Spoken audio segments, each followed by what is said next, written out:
ಕಾಂಗ್ರೆಸ್ಸಲ್ಲಿ ಇದು ಆಗಬಾರ್ದಾಗಿತ್ತು, ಚಿಕ್ಕ ವಿಷಯ ಮಾಡ್ಕೊಬಾರ್ದಾಗಿತ್ತು. ಇದನ್ನು ಒಬ್ಬ ಅಧ್ಯಕ್ಷರನ್ನ ಮಾತಾಡೋದು ಖಂಡನೆ. ಅಧ್ಯಕ್ಷರು ಅದನ್ನು ಅಪಮಾನ ಮಾಡೋದು ಕಾಂಗ್ರೆಸ್ ಸಮಿತಿಗೆ ಅಪಮಾನ ಮಾಡಿದೆ. ಇದು ನಿಜವಾದ ಕಾಂಗ್ರೆಸ್ನವರು ಯಾರಾದರೂ ಆಗಿಲ್ಲ ಕೆಲಸ ಮಾಡ್ತಾರೆ.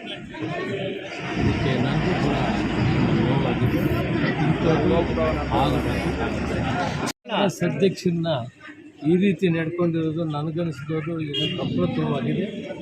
ಇದನ್ನು ಮಾಡಿದವರು, ಇದಕ್ಕೆ ಪ್ರೋತ್ಸಾಹ ಮಾಡಿದವರು ಸರಿ ಇಲ್ಲ. ವ್ಯವಹಾರಗಳು ಬಂದರೆ ಕುಂತು ಬಗೆಹರಿಸಬೇಕು. ಒಂದು ದೊಡ್ಡ ಪಕ್ಷ ಏರ್ಪೇರುಗಳು ಭಿನ್ನಾಭಿಪ್ರಾಯ ಬರ್ತಾರೆ. ಆದರೆ ಈ ಮಟ್ಟಕ್ಕೆ ಒಬ್ಬ ಅಧ್ಯಕ್ಷನ ಮಾತಾಡೋದು ಖಂಡನೀಯ. ಈಗ ಯಾರು ಪಾತ್ರ ಇದ್ದಾರೋ ಅದರ ಮೇಲೆ ಕ್ರಮ ತಗೊಬೇಕಂತ ಪ್ರದೇಶ ಕಾಂಗ್ರೆಸ್ ಸಮಿತಿ ಅಧ್ಯಕ್ಷರಿಗೆ ಹೇಳ್ತಾರೆ.